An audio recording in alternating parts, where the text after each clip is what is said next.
Well, good afternoon, everyone. I'm Mark Hidgley. I'm the provost here at the King's College, and it's my privilege to welcome you to this year's Constitution Day program. The Constitution of the United States, of course, is our country's founding document, and so it is appropriate for us to commemorate and reflect on it each year around this time. Now, you may be aware that Constitution Day was actually this past Monday, September 17th, but we moved the program to today so that we could welcome a special guest respondent to the main lecture that Dr. David Tubbs will be giving for us. And in the spirit of hospitality to our guest, I want to introduce him to you first before I introduce Dr. Tubbs. Professor Marc O. DeGirolami is a professor of law and associate director of the Center for Law and Religion at St. John's University here in the metro New York City area. He has degrees from Duke University, Harvard, Boston University Law School, and the Columbia University School of Law as well. Professor DeGirolami writes about law and religion, freedom of speech, constitutional law, and criminal law. His book, The Tragedy of Religious Freedom, now that's provocative, was published by Harvard University in 2013, and his papers have been or will be published in various law journals, including the Notre Dame Law Review, Stanford Law and Policy Review, Constitutional Commentary, Legal Theory, Ohio State Journal of Criminal Law, Boston College Law Review, San Diego Law Review, Alabama Law Review, and the St. John's Law Review, of course, among others. He has written for the New York Times, the New Republic, the Weekly Standard, First Things, Commonweal, and the Library of Law and Liberty. Following law school, Professor DeGirolami clerked for Judge William E. Smith of the U.S. District Court for the District of Rhode Island and Judge Jerome Ferris of the U.S. Court of Appeals for the Ninth Circuit. His professional experience includes service as assistant district attorney in Cambridge, Massachusetts. And prior to joining the St. John's Law faculty, he was an associate in law at Columbia Law School and a visiting assistant professor and scholar in residence at Catholic University's Columbus School of Law.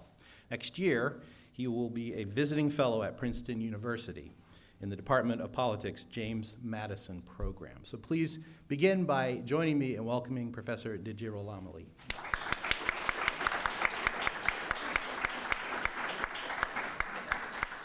Welcome, sir. But first, as noted, our Constitution Day lecture will be given by our very own Dr. David Tubbs, based on research he did last year while on sabbatical from King's as the Anne and Herbert W. Vaughan Visiting Fellow in the James Madison program at Princeton. And the lecture is entitled today, The Burdens of Constitutional Memory, Slavery, Segregation, and the Supreme Court. Also provocative. Dr. Tubbs has served as a full-time faculty member at the King's College since 2005. He earned his PhD in politics from Princeton University, concentrating in political philosophy, constitutional law, and Russian studies. Early in his career, he taught in the program in international relations at Irkutsk State University in Russia and was a W.H. Brady Visiting Fellow at the American Enterprise Institute. In 2014, he also served as visiting associate professor of politics at Princeton. In his scholarship, Professor Tubbs writes on topics in political philosophy and constitutional law and contemporary controversies in public policy. His book, Freedom's Orphans, was published by Princeton University Press in 2007. And his essays and book reviews have appeared in publications such as the Los Angeles Times, Academic Questions, Public Discourse, Touchstone, First Things, National Review, The American Spectator, and The New Criterion. In 2010, Dr. Tubbs received the Faculty of the Year Award for academic excellence that's given annually by students here at the King's College. So please join me in welcoming for our lecture, Professor David Tubbs.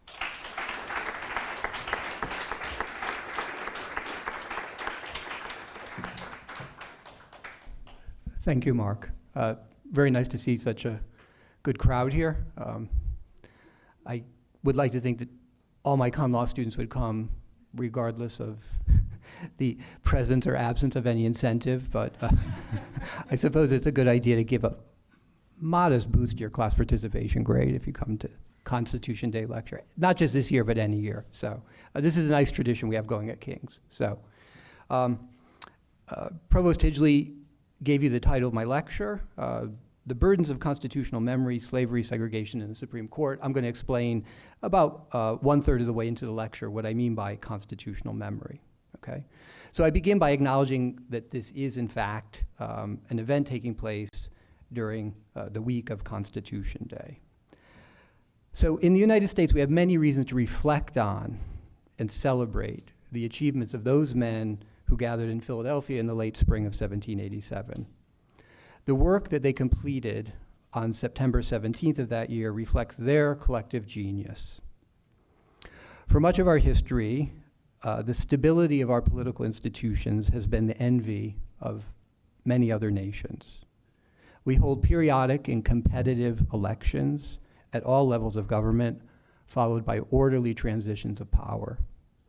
As Americans, we are strongly and rightly inclined to give much credit for this political stability to what the men in Philadelphia produced in 1787.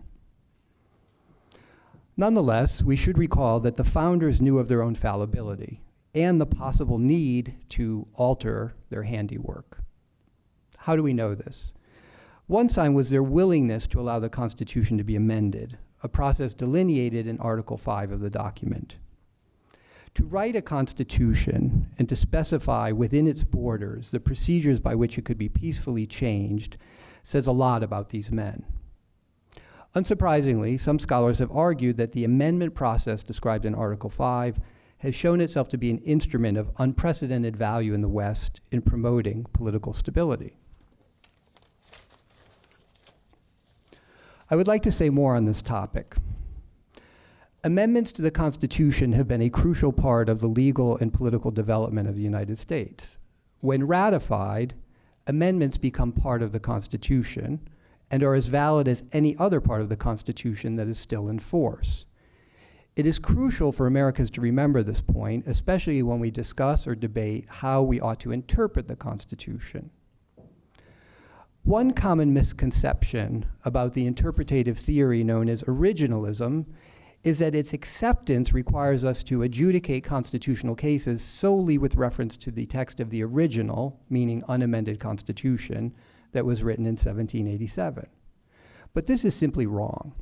No prominent originalist, including the late Justice Antonin Scalia, ever suggested this. Originalists would therefore agree with me in saying that when ratified, amendments become part of the Constitution and are as valid as any other part that is still in force. I'd like to add some detail here by describing 4 scenarios in the history of amending the Constitution. The first scenario is the simplest. It occurs when one amendment straightforwardly supersedes or displaces another amendment. This happened in 1933 when the 21st Amendment was ratified, thereby ending prohibition and rendering the 18th Amendment obsolete. The second scenario is when an amendment brings about a change in the original unamended Constitution. When the 13th Amendment was ratified in 1865, it abolished slavery and made all the indirect references to it in the original Constitution obsolete. A constitutional amendment can also undo a Supreme Court decision. This is our third scenario. Perhaps the best example of this is the ratification of the 14th Amendment in 1868.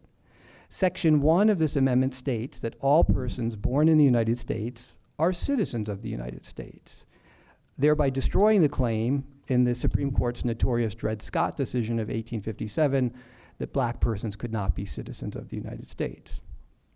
Finally, we have a 4th scenario to consider. A constitutional amendment might seem to put something entirely new on the national political agenda. When read in isolation, for example, the 18th Amendment and the start of prohibition might suggest exactly this. But this picture is misleading. In the decades before the 18th Amendment was ratified in 1919, temperance societies were found throughout the states. And the history of the temperance movement is a logical starting point for anyone wanting to understand the goals and the ultimate failure of the 18th Amendment. The four scenarios just described underscore the importance of knowing the historical context of our constitutional amendments. As a nation, we have ratified 27 constitutional amendments over 230 years. Implicit in each amendment is a story, a historical account of what brought it into being. Some amendments can be grouped together, such as the Bill of Rights, commonly referring to the first 10 amendments, and the Reconstruction Amendments, referring to Amendments 13 to 15. But whether an amendment is considered individually or as part of a group, it always has a story behind it. From this fact arises the idea of constitutional memory found in the title of my lecture. By this term, I do not mean anything esoteric. Our nation has a public or collective memory, and our constitutional development, as reflected in the adoption of constitutional amendments, should be part of that memory. What does our public or collective memory consist of? Well, as Americans, we recall the words and deeds of notable presidents and other elected officials, as well as outstanding citizens who may never have held any elected or appointed office. We honor activists, entrepreneurs, inventors, scientists. We also commemorate wars and battles and honor deceased veterans and military heroes. Knowledge of our constitutional history through the adoption of various amendments should be part of our collective memory. Thus, on Constitution Day, we can talk about the history of constitutional amendments, and ideally, we should seek a deeper understanding of the amendments than what we would acquire through a rote memorization of their contents. Although I seldom quote him approvingly, I agree with the late Supreme Court Justice William Brennan when he says that the history of our constitutional amendments the history shows that we are an aspiring people. We believe in our nation's capacity to identify errors and correct injustices, and we have evidence of our ability to do so. But sometimes this process takes too long. Let me put this another way. Constitutional memories can be inspiring.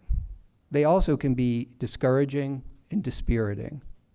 When viewed chronologically, the amendments to our Constitution do not tell a story of uniform or unidirectional progress. It's not a straight line.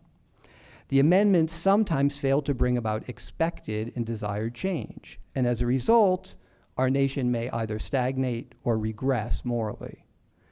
These periods of stagnation and regression are responsible for what I call the burdens of constitutional memory. They consist of sad and poignant tales, stories of dashed hopes, injustices, and much suffering. The burdens of constitutional memory are especially heavy with respect to the 14th and 15th Amendments and what followed their ratification in 1868 and 1870, respectively. It is an unpleasant history to recount, even in compressed form, but the acquisition of some knowledge of this history should be considered a civic obligation for all Americans.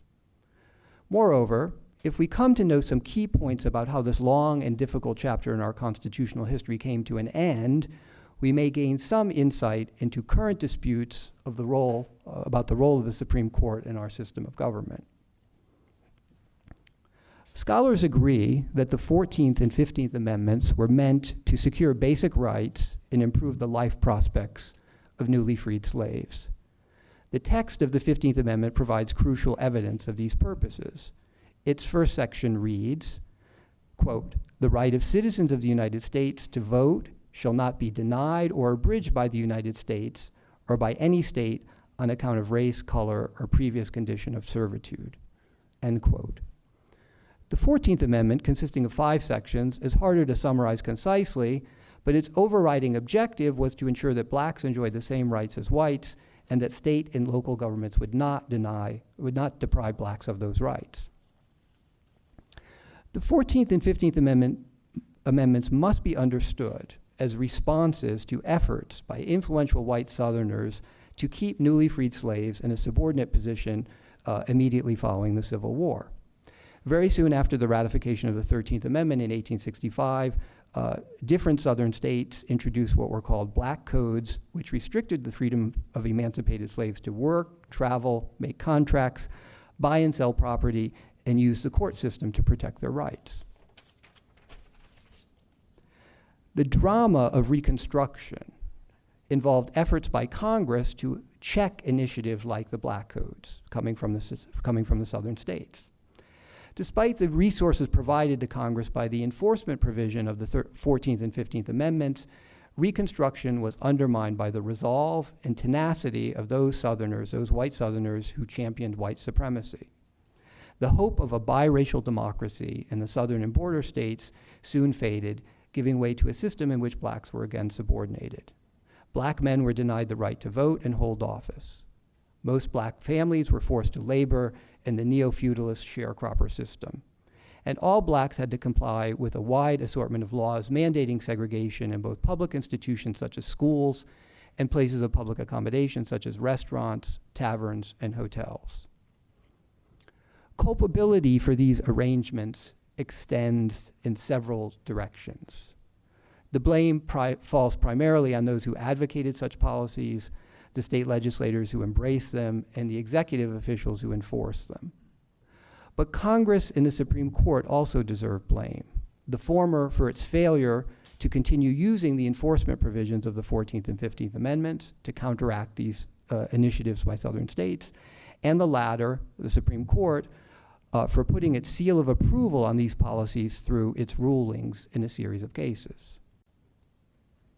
As the preceding features of segregation were features of segregation that I just described, it's important to recall, were exacerbated by the dishonesty surrounding segregation.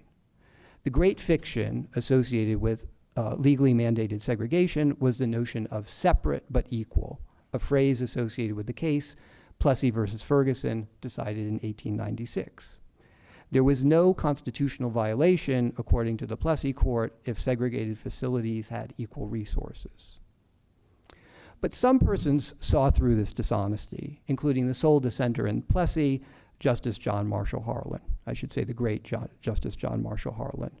We owe to Harlan the idea of a colorblind constitution, but the Constitution was in no sense colorblind during Jim Crow, and Harlan warned his colleagues that the ruling in Plessy would someday be considered as shameful and embarrassing to the court as the Dred Scott decision. He knew that the doctrine of separate but equal was a sham. I often tell my students that Plessy was the death knell of Reconstruction. Thereafter, no one could have expected any branch of the federal government to rescue or restore Reconstruction. But the Supreme Court managed to add to the state-sponsored humiliations that Black Americans had to endure in the early 20th century by its rulings in cases such as Giles versus Harris, decided in 1903, and Berea College versus Kentucky, decided in 1908. In Giles versus Harris, the court upheld an artful legislative scheme enacted in Alabama to deny black men the right to vote. In Berea College versus Kentucky, the court upheld a Kentucky law that made segregation in education compulsory, even at a private biracial Christian college, which affirmed that segregation was incompatible with the truths of Christianity. Legal segregation was the law of the land throughout the South and several border states beginning in the 1870s and lasting until the victories of the Civil Rights Movement. How bad this was for African Americans can be gauged by the fact that 90% of American blacks were still living in the South when the First World War ended in 1918. And because of the harsh economics of the sharecropping system, it was impossible or nearly impossible for most black parents to think easily about moving the family to North with their children. This deserves a brief commentary. Typically, the father of the family under segregation who wanted to escape segregation would have to go north first and seek work in an urban factory. If he found a job, he would need to save enough money for the rest of the family to join him in the north. It does not take too much imagination to understand the strains that this imposed on black marriages and black family life. Historians often say, with respect to different historical events, that they must wait roughly 2 generations, or approximately 50 years, before they can properly analyze a historical period. Such analysis typically includes some assessment of the most important factors behind a historical development. With respect to the end of segregation, it is probably still too early to predict which factor professional historians will in the future cite as being most important for the end of segregation. Because I teach constitutional law, I'm very curious about this question. I am especially curious about what professional historians will say in the future about the precise role played by the Supreme Court in ending segregation. But I know already that some persons in the American legal community want to say that the Supreme Court was primarily responsible for ending segregation, mainly through its ruling in Brown versus Board of Education, 1954, which declared legal segregation in public schools unconstitutional. In my judgment, persons who hold this view about the pivotal role of the Supreme Court in ending segregation, they want this view to be part of our constitutional memory.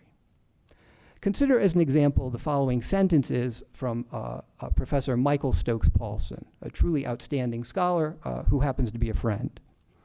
Paulson writes as follows regarding the Brown decision, quote, "Brown deserves to be ranked among the most important, marvelously correct Supreme Court decisions ever. The Brown decision was brief and unanimous. Its impact was transformative and inspirational. Brown changed everything. It ushered in the abolition of racial segregation in America." End quote. My skepticism towards Professor Paulson's thesis rests on momentous developments that came before the Brown ruling, and which Paulson himself mentions, such as President Truman's order to desegregate the military in 1948, and Jackie Robinson's courageous decision to sign with the Brooklyn Dodgers in 1947. To those facts, I would add, or I would remind us, that Brown only involved segregated public schools, and that southern and border states still had legal segregation in most places of public accommodation until the 1960s. Places of public accommodation were, following the enactment of the Civil Rights Act of 1964,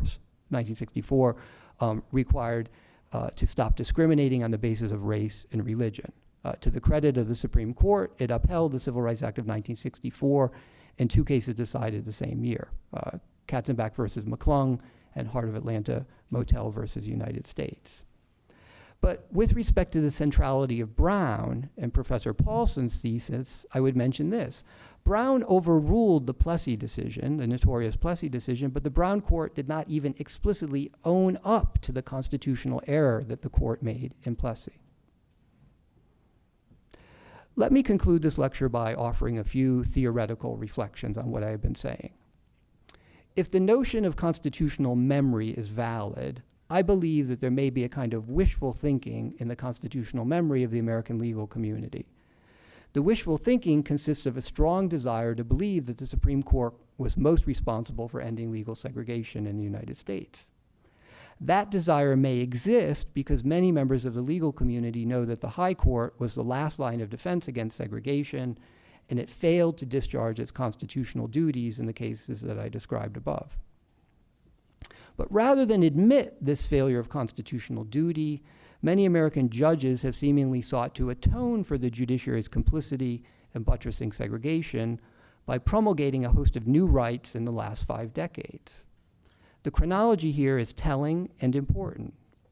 1 year after the Supreme Court upheld the Civil Rights Act of 1964, the court issued its ruling in Griswold versus Connecticut, which announced an unenumerated or unlisted right to marital privacy, allowing married couples to use contraception, a right to use contraception. This seemingly insignificant ruling was soon transformed into a right for single persons to buy contraceptives in Eisenstadt versus Baird, decided in 1972. And then in the next year, a broad right for women to obtain abortions in Roe versus Wade in 1973. Later, the same right in Roe versus Wade was used to create a constitutional right to same-sex intimacy in the case Lawrence versus Texas, decided in 2003, which then served as a springboard for a right to same-sex marriage as announced by the Supreme Court in Obergefell versus Hodges in 2015. As most Americans know, these rights are highly controversial and responsible for a lot of acrimony in our politics.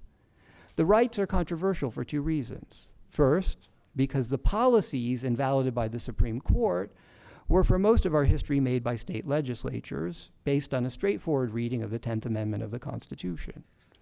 And second, the new rights, in the judgment of many scholars, lack a foundation in the text, logic, or original understanding of the Constitution. The controversy surrounding these rights has made the Supreme Court itself controversial, and every presidential nomination to the court in recent years has generated its own drama, as we now see today. Many Americans favor the judicially invented rights that I mentioned a minute ago, while many others lament them and deeply resent what they see as the court's usurpation of a legislative function. I'm suggesting here that this explosion of unenumerated rights is a form of overcompensation on the part of the Supreme Court. Having failed to protect the basic rights of African Americans before, during, and after Reconstruction, the court has, in the post-Brown era, become highly permissive when evaluating putative rights. It rarely meets a rights claim that it doesn't like. But it is questionable whether the promulgation of these new rights, which I sometimes call boutique rights, can make amends for the court's failure to protect the most basic rights of Black Americans before the Brown decision. To say it again, many Americans like these new rights described above, and they don't care whether these rights are properly grounded in the Constitution. But we should be honest about one point. All the controversy surrounding these new rights has been a big distraction of sorts, and it has lightened the burdens of our constitutional memory. The long-running controversy about new rights has made it easier for many Americans to forget about the historic failure of the Supreme Court to protect the basic rights of Black Americans after the Civil War. That kind of forgetfulness is deeply regrettable, for this is one part of our constitutional memory that we must not allow to be expunged. Thank you.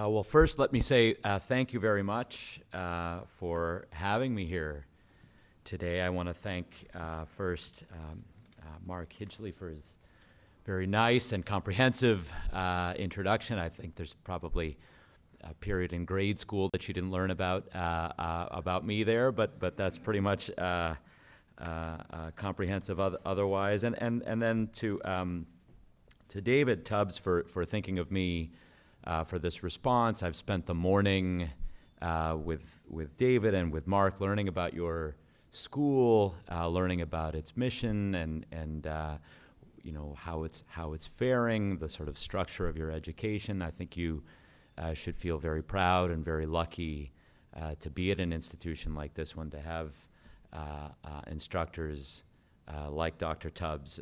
It really is a privilege, and I certainly feel privileged to be here. So Professor Tubbs's wonderful lecture really centers around the idea of, as he mentioned, constitutional memory and its burden. So in this response, I thought I would focus on several themes of the lecture, and in specific, the idea of a people's or a nation's collective memory about their constitution. The Constitution, as Marc Hidgley mentioned, the foundational political document and legal document of the country. So I'm going to discuss four thoughts that were provoked by Dr. Tubbs's lecture for me, and then maybe in the Q&A we can talk about them together. So first, the concept of constitutional memory and the difficulty of achieving constitutional memory and its importance and the conditions that are necessary to foster constitutional memory. That's number one. Number two, the relationship of constitutional memory to the official process by which the Constitution may be changed, which Dr. Tubbs mentioned, that is Article 5 of the Constitution, the amendment process. Third, the historical fact of the decline of the constitutional amendment as the preferred method for changing the Constitution, and the rise of judicial rights creation as a kind of substitute for amendment making. And finally, fourth, I'll conclude with a few somewhat gloomy thoughts about the impact of that change, what I'm going to talk about in number 3, on the possibility of a national constitutional memory. So first, on the idea of constitutional memory, Dr. Tubbs told you that knowledge of our constitutional history through the adoption of the amendments should be part of our collective national memory, just as we ought to remember other notable words and actions, whether political or otherwise, that are part of our national past. Those memories, he says, you might be inspired by them, you might be dispirited by them, but before thinking about whether you are inspired, whether you feel good about it or whether you feel bad about it, you actually have to know about it. You have to claim it as yours. We have to claim it as ours, distinctively ours, and then remember those memories. That requires what? That requires telling and retelling those memories so that they become part of us in some way. Part of us, part of what we transmit to our kids, and so on. At St. John's Law School, where I teach, one of the courses that I teach is constitutional law. It's a year-long course for us, spanning the 1L year, both semesters of the 1L year. And I think that it is the most difficult course that my students take. That's because it's the most alien course for them. So everybody understands what it might be like to have a car accident and get sued, or make a contract and see it performed, or to own a piece of property and sell it.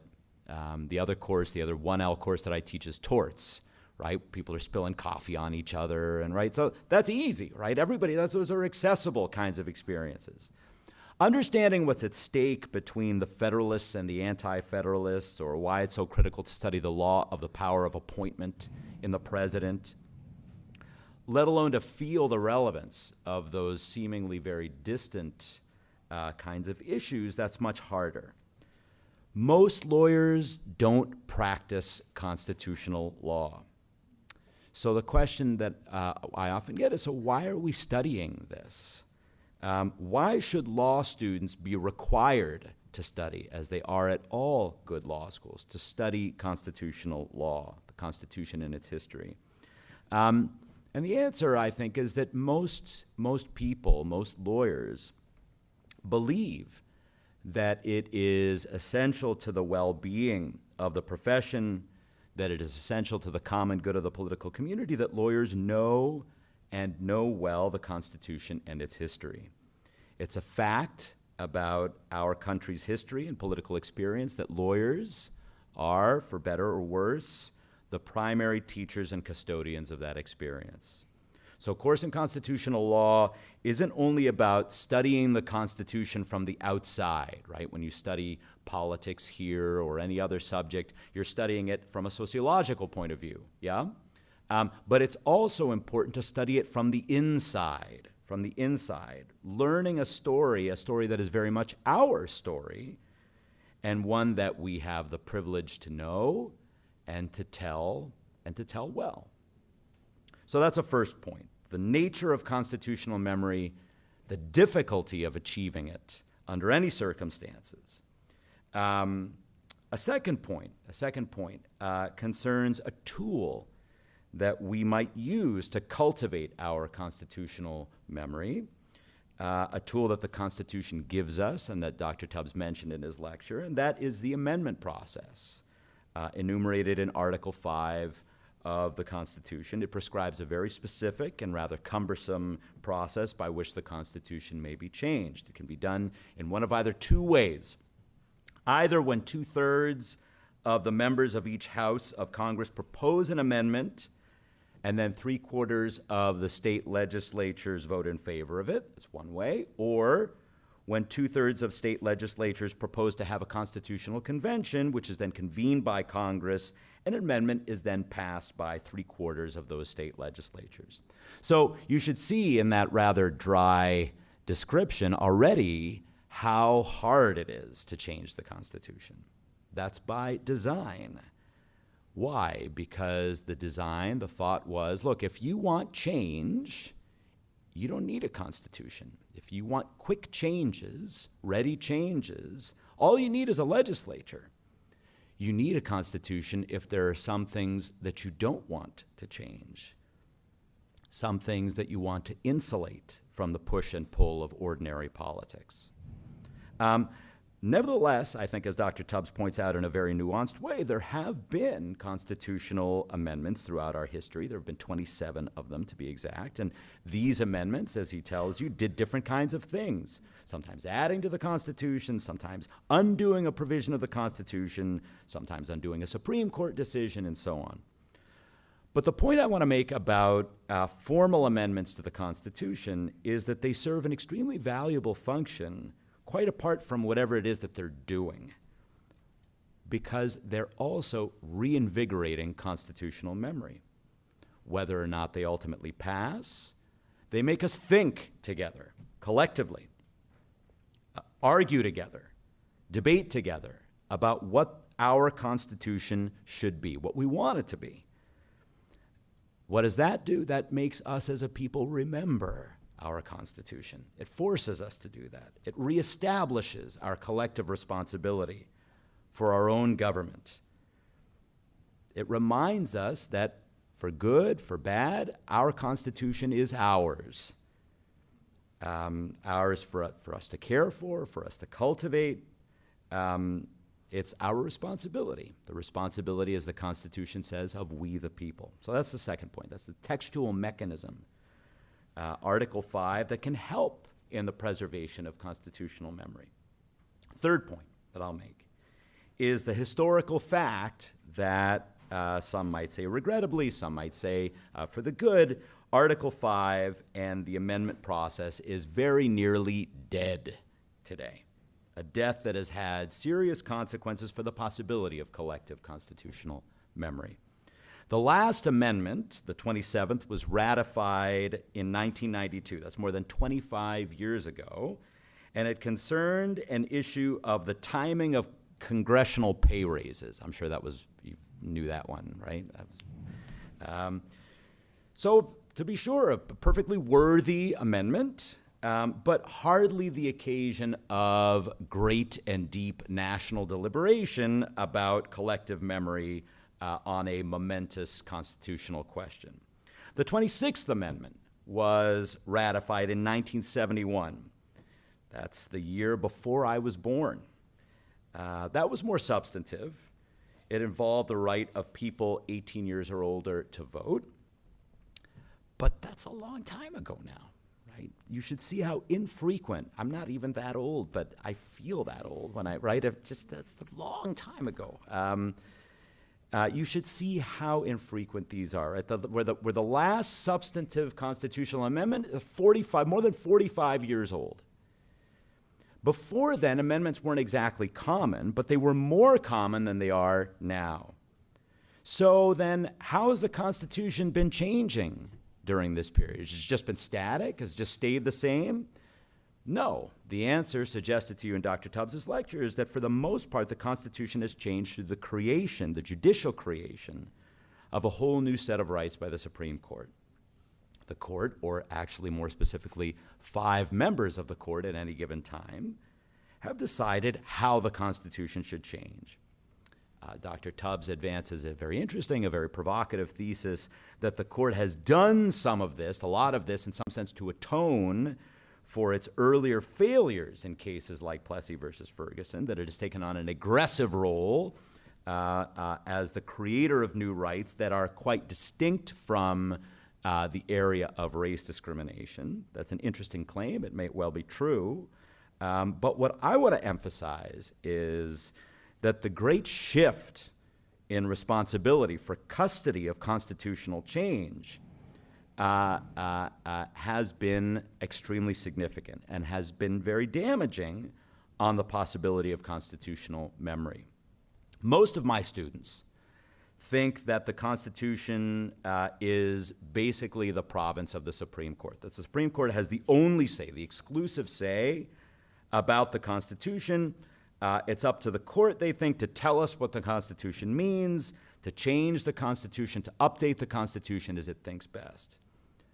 Notice what this does to the possibility of constitutional memory. People come to believe that it is no longer their responsibility in thinking about what should change, what should remain the same in the Constitution, to remember it, to remember its history, and to think about its text. We have yielded up what the Constitution grants them right in its text to the court. Just imagine what a different sort of process we would have for nominating and appointing Supreme Court justices if we had retained what the Constitution gives us, rather than believing that we have essentially no role in the ongoing story of our Constitution. And instead, it's the justices that'll tell us what our role is. Imagine what a sort of different government that we would have now. Imagine how much sharper and how much keener our constitutional memories would be.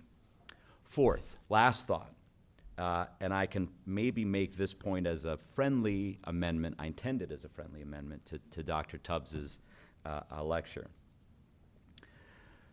The Supreme Court's interpretation over the span of the post-Reconstruction period and the early 20th century in interpreting the Reconstruction amendments certainly has had its successes and failures.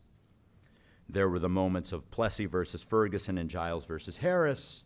I actually have perhaps a somewhat different view about Berea College than Dr. Tubbs. Maybe we can talk about that. But those were certainly the down moments. And then there were the moments like Brown versus Board of Education and Loving versus Virginia, the case where the court struck down laws forbidding mixed-race marriages. So those were the high points. But in all of those cases, the high points and the low points, the court was interpreting constitutional text. The text of the Reconstruction amendments dealing specifically with the situation of African Americans after the Civil War.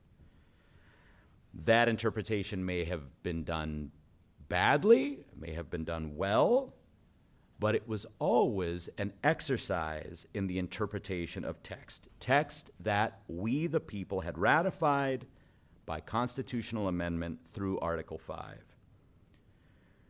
The situation today in the judicial creation of rights, for example, to contraception, to abortion, to sexual autonomy, to same-sex marriage, and others that surely will be on the way, are of a different kind. These are rights that the court has created out of whole cloth. They are not textually grounded rights in the articles or in the amendments. And it should come as little surprise in light of what I've said, that most of these rights have come into being just at the moment when the amendment process in Article 5 went into total hibernation as the mechanism to change the Constitution. So today these rights are very powerful. They are, as Dr. Tubbs said, there are strong constituencies that support these rights. I would wager that if you asked people in this country what the principal business of the Constitution is, many of them would say to protect those rights, to protect those unenumerated rights. The Supreme Court told us they are protected, and so they are. So my own view is that the shift in the way that we think about the Constitution has made the very possibility of Dr. Tubbs's popular or national constitutional memory very, very hard to achieve. For the moment, at least, and in light of other political and cultural developments that maybe we can talk about, I do not see my way to a retrieval of constitutional memory as a national project. But again, maybe this is something that we can chat about in the Q&A, and I'd certainly be delighted to take your questions. Thanks again for having me.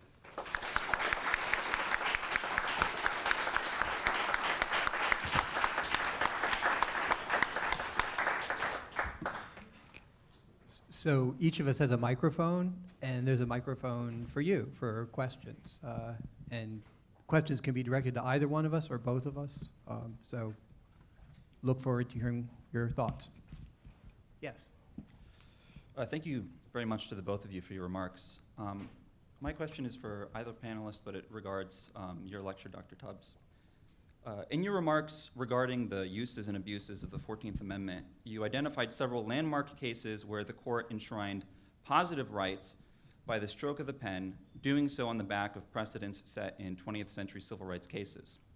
However, Harlan's dissent in the 1865 civil rights cases uses the following approximate phrasing.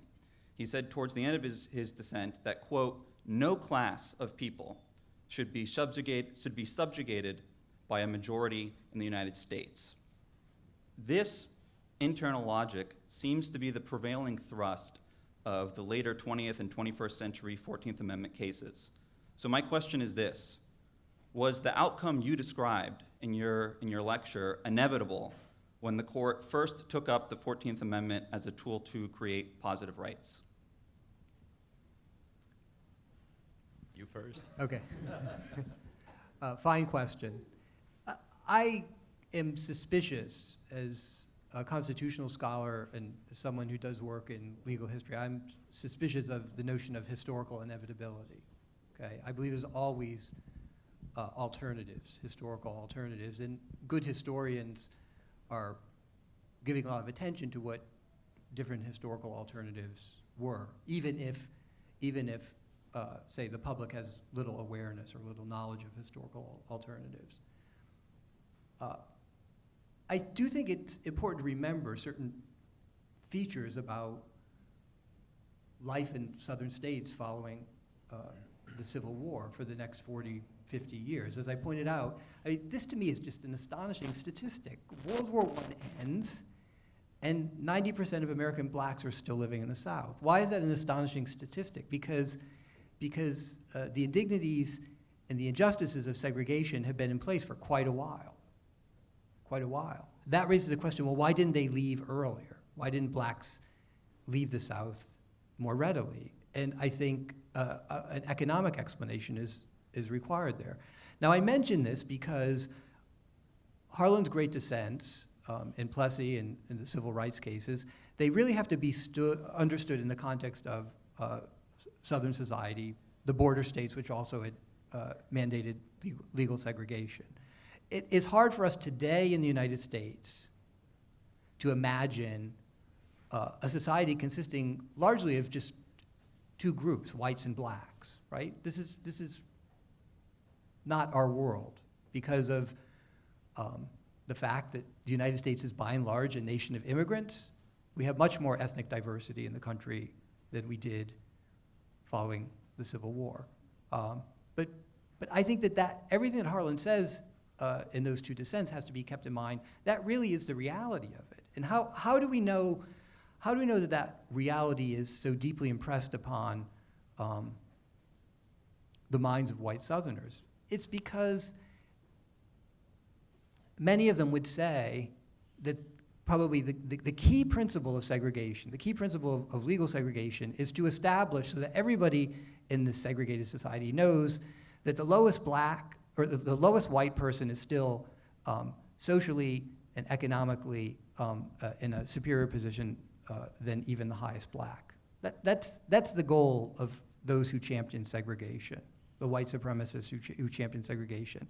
The lowest white person still has to be regarded as superior even to the most accomplished, intelligent, socially prominent black person. And that's why I think you get that kind of dyadic structure of Harlan's dissents. Put them in context, I think it becomes more intelligible. The problem is that from the standpoint of what the court has done since the end of desegregation in the civil rights movement, the court has taken that principle and I think applied it in ways that are really kind of curious. Just one little point on this. In what sense, if we look at the whole question of rights to birth control and putative right to abortion, right? Since the early 20th century, women have not been allowed to forfeit the right to vote on account of their sex, right? A woman who commits a felony might lose the right to vote, but she's not going to lose the right to vote on the basis of her sex, right? So virtually all women are enfranchised, okay?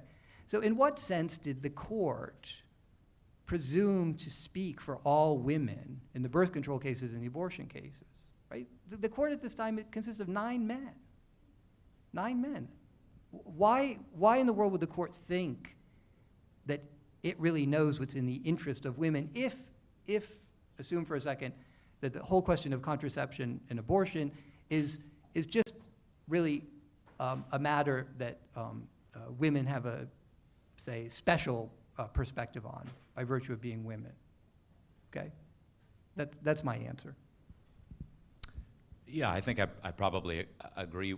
I agree with all of what Dr. Tubbs has said. I mean, the question of inevitability is always an interesting one when we deal with constitutional interpretation. And in this case, we're not dealing with constitutional interpretation. We're dealing with the interpretation of what Justice Harlan said in a particular context, a context where, you know, Harlan is given to very, this is why people like him, sweeping language. He's known as the great dissenter. But I'm not sure that it's right to extrapolate from Harlan's grand words in a very particular context involving the interpretation of textual provisions that were meant to address a particular, very specific and particular kind of problem, to say, well, it was sort of inevitable that once Harlan said that about, you know, the oppression of minorities, right, you know, well, now we've got sort of, you know, we can sort of just slide right into the 20th century and the 21st with all of the rest of the sort of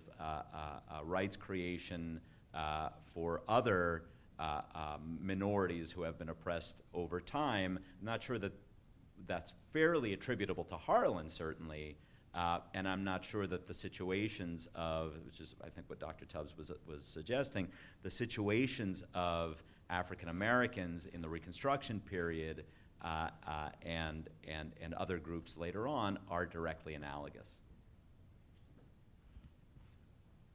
Thank you both for speaking for today. Please forgive me, I didn't catch your name. Sure, Marc, DeGirolami. Mark. Oh, okay, cool. Well, I have a question for you. I guess in the era where it does appear as the only mechanism for long-lasting positive change for minority classes appears to be by a stroke of a pen by the judicial court, how do we as a society move back to this amendment process that doesn't force the burden onto minorities to not only convince the majority class that there is a struggle, but also has to patiently wait for the majority class to be so overwhelmingly understanding to actually advocate for amendments upon themselves? It's difficult. It's difficult now. It's difficult in part because, for a variety of reasons. Number one, we're a very fragmented society.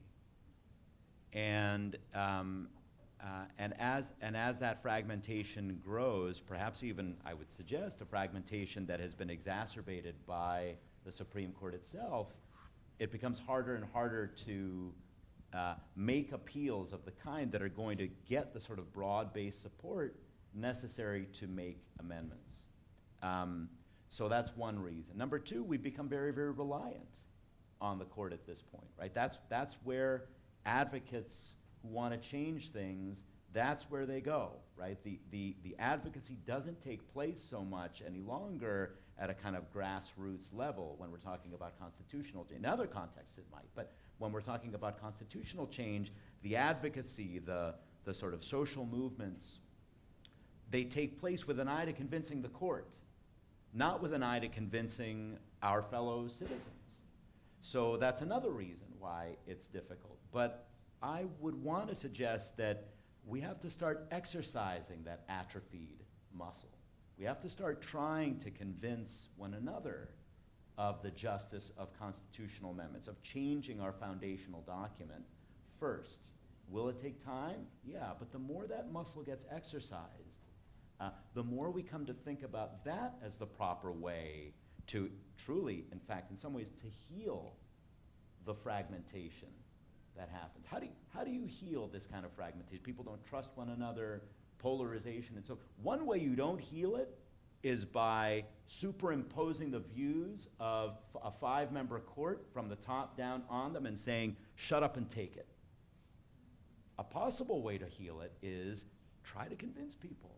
You may succeed, you may fail, but as that process continues, you might get some broader-based support for changing the foundational document in positive ways than you might otherwise suspect. And changing it in such a way that that fosters some kind of communal sense about the justice of that change.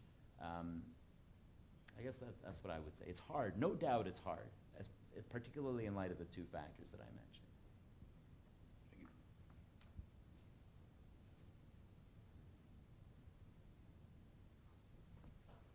Other questions?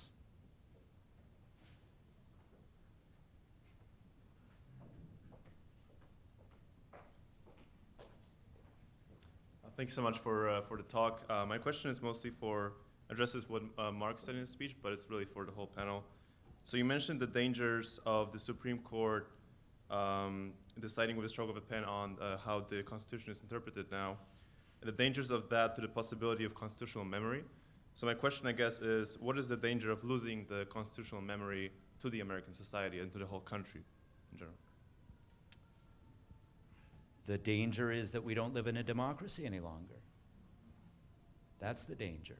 The danger is that law, rights, they're just imposed upon us. We just accept them or reject them or because somebody else told us so. The Constitution talks about we the people as being sovereign in this country. If we lose the possibility of constitutional memory, then we lose the sense in which the document is our document. This is your Constitution. It's not the court's Constitution. The court's a bunch of old people, right? I mean, they'll soon be dead, right? This is your Constitution. So own it. Think about it. Make it your own. Talk to one another about what's just and isn't just. Persuade your fellow citizens that it needs to be retained or it needs to be changed. But the danger is that if this continues, you will become more and more alienated from your own government. That's not good. That's not good, particularly in a society that claims for itself the democratic label.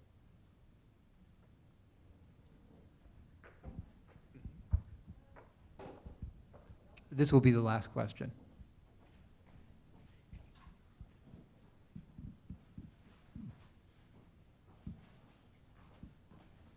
Hello.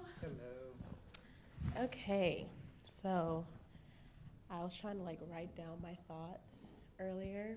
So basically, we're just gonna start at the 14th Amendment, 1868. Ended, it ratified the ending of slavery.